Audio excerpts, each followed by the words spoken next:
Here I am with Will McNicol, who's just coming to play in the shed today. Hi, Will. You've just been on tour, haven't you? That's it, Gerald. Literally just walked through the door, so I may look a bit dazed. And you made a new CD. That's it, yeah. Tell us a little bit about it. What's it called? Sure. So it's called Dragonflies, Frogs, and Bumblebees.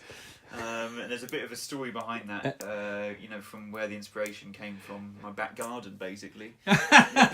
Yes. Wrote a little theme for those critters and got them to work together, and I thought was quite a nice title, and all the artwork kind of goes with that. So yeah. And how's it going? Are you selling loads? Millions. Yeah, millions. Yeah. Right. No, it's been going really well. I've been really happy with the response. It's been kind of in the pipeline for years, really. It was nice working with Clive Carroll as producer as well. He gave me a few hints and tips, and kind of gave it a good old polish, which was very nice. Yeah, very good. And you've been in China before this, haven't you? That's right. I was in China September of last year, and that was amazing. That was my first tour over there. Yeah. Incredible, and heading back there in May. Tell us a little bit about that. What did you do? Yeah, so I did a fair few dates, did a lot of travelling around. Started off in Guangzhou with Martinez and those guys, and teamed up with them for the tour, and then we kind of did a lot of flying around. Ended up in Beijing to finish it all off. Wow. Having done about, I think it was like 9 or 10 stops or something along the way. Wonderful. So, yeah, it was an amazing. I've never haven't even been to Asia before, so it was it was an amazing experience. I loved it. How did it go down?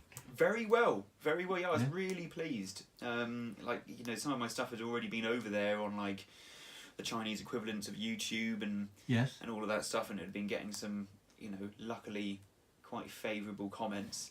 So it was interesting turning up to these places and people actually already knowing my music. Like I was played in Beijing. A guy turned up to the gig and basically played me my entire back catalogue better than I can. I was like, they do that. Yeah. Like, goodness me. So it's quite interesting because I only really know classical guitarists in China. Do you think there's more of a crossover? Are they interested in what you do? Yeah. As such, because it's your own music you play, isn't it? That's right. Yeah, predominantly kind of building around my own compositions, I suppose, and I think there is a bit of it. I think the acoustic guitar scene is really burgeoning over there now. Really, and it's really there's a bit of a buzz around it. Wherever I went and did masterclasses or whatever, there was a big kind of cohort of people, both classical but also acoustic, and some kind of crossover going on as well, which is always lovely to see. So what instrument did you use? Did you play a steel string or did you play nylon string? Yeah, I played both. So when I was over there, because I always gig around with two guitars, like a nylon string and a steel string guitar. Yeah. And so I played a Martinez crossover guitar and a Mason steel string. So. Right, tell me about the crossover guitar. It sounds interesting. Sure. So the idea behind that is that it's kind of halfway between a steel string and a classical. So it's got a longer, narrower neck. Yes. So a 14 fret to the body neck, slightly narrower than a classical, but wider than an acoustic. Has a cutaway, a relatively narrow body, but very comfortable to play. So it's kind of, I suppose it's supposed to be designed, I think, for steel string players who want to kind of move into some more nylon string playing and not be completely intimidated by a big brute of a classical guitar, so it's kind of that's the idea. That brutal. So is it a nylon strung guitar basically? That's it, yeah, exactly.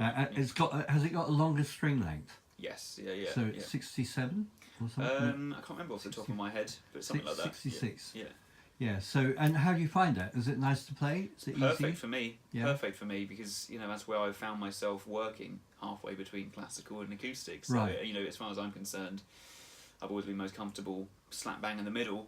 So as I'm kind of swapping between the instruments, it doesn't feel like I'm swapping between two different beasts entirely. It's quite nice to have a bit of continuity. Great. And so, do you use a microphone to amplify? Pickups inside the guitar, but there'll be a microphone in the guitar. Oh, I see. As part of the pickup system. So it's usually like an undersaddle piezo with a microphone blend system. So And the other guitar, Mason. Tell me about that. Yeah. So that was a steel string because obviously Martinez and Mason are kind of like sister companies, and the Mason was a lovely steel string that they I tried a few when I went to their factory and offices there, and I tried a few, and I just settled on one that kind of kind of fitted between underneath the fingers quite nicely, and yeah, just toured around with that. So it was easy. It was a dream. It's lovely. Yeah.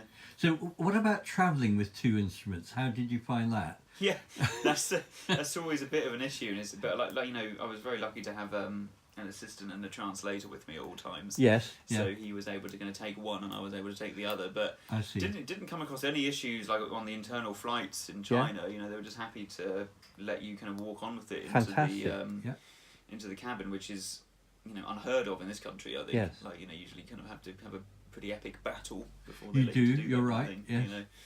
But yeah, in China, they didn't even bat an eyelid, so that was quite refreshing. That's brilliant. Yeah. And so, what are you going to play tonight? Yeah, so I'll probably play a considerable amount from the new album. Yeah. Give that a bit of an airing, but a few of the older tunes as well, and maybe a couple of tunes from the classical repertoire as well, if I'm feeling up to it. So we'll see. Great! Wow. Yeah. Who knows? Who knows? So, and you're going back to China soon, aren't you? That's right. Yeah, popping over in May, and hopefully we'll see each other in Chengdu. Yeah. That'd be nice. It's fantastic. So see you then, and best of luck tonight. Thanks, and Gerald. enjoy. Thanks for having me. We've got a lot of friends coming tonight, and they're all keen to see you. Yeah, thanks. Right. Cheers. Nice one. Cheers.